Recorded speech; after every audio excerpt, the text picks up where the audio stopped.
I want to do an experiment with you. Imagine you come to me for a reading with a very important question. Something like, will I crack this interview? And this card comes up. Pretty right, the beautiful moon card. Here there is water that is guiding your path with two mystical creatures howling and almost saying that come join this path. Then there are these two towers that are standing at the forefront, almost like an archway and welcoming you inside to lead onto this path. And so you think to yourself, all of this looks positive and this is exactly the path that I should continue and that positive things are going to come for me. Well, that's exactly where you're fooled because the moon card is not actually a positive card. It represents illusion and confusion. What it's saying to you is that not everything is as it seems and that there will be anxiety to do with the outcome of things that will persist. You see, this is the mistake that most people do when interpreting tarot or approaching tarot. They look at the imagery, they look at the colors, the vibe, and then interpret the cards. Whereas to approach tarot authentically and really and truthfully, you have to understand the meaning of the symbols and the symbolisms.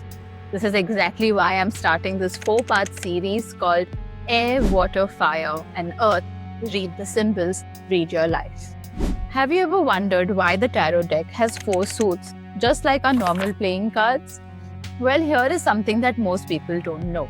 Tarot was actually invented in the 15th century in Italy as a set of cards for playing games or for gambling. It was called tarocchi. Wealthy families would play it at functions, at social gatherings, and at parties just for entertainment. There was never any deep meaning, nothing mystical, nothing spiritual about them back then. Just a set of plain playing cards. And so these 4 suits that you see today, wands, cups, pentacles, and swords, they're not random. They're actually just evolved versions of the suits in a regular deck of playing cards. Wands are like clubs, cups are like hearts, pentacles are diamonds, and swords are spades. The connection is still there, hidden in plain sight. But here is where it gets interesting. Back in the medieval times, these 4 suits actually represented different social classes. The wands were linked to the aristocrats, the warriors, the decision makers, and the people in power. The swords represented the merchant class, the business owners, traders, and people who created and moved things. The cups were connected to the clergy, the spiritual leader, the ones guiding emotions and faith. The pentacles represented the peasants, the working class, the one who labored and built things. So originally, tarot wasn't about your inner world. It was actually about society. But over a period of time, it shifted and they evolved, and they stopped representing social hierarchy and started representing the human experience. Now, this is where tarot gets really powerful.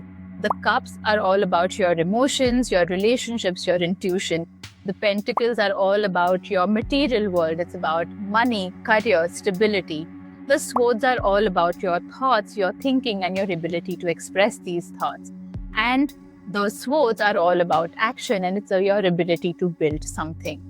Together, each of these suits of cards represent a human experience in its full. However, all the cards together and all the suits together represent your life.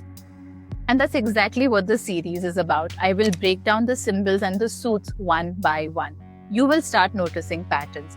I will combine it with examples and experience from my own reading, my practice, and knowledge so that you not only understand the meaning of the cards, but you also know why the cards show up when they do.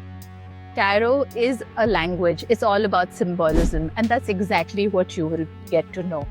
Make sure that you follow along. Make sure you subscribe and hit the bell icon because tomorrow we start with the swords, the suit of fire, action, and ambition. Once you understand this framework, you will never look at tarot the same way again. You certainly will not look at your life the same way again.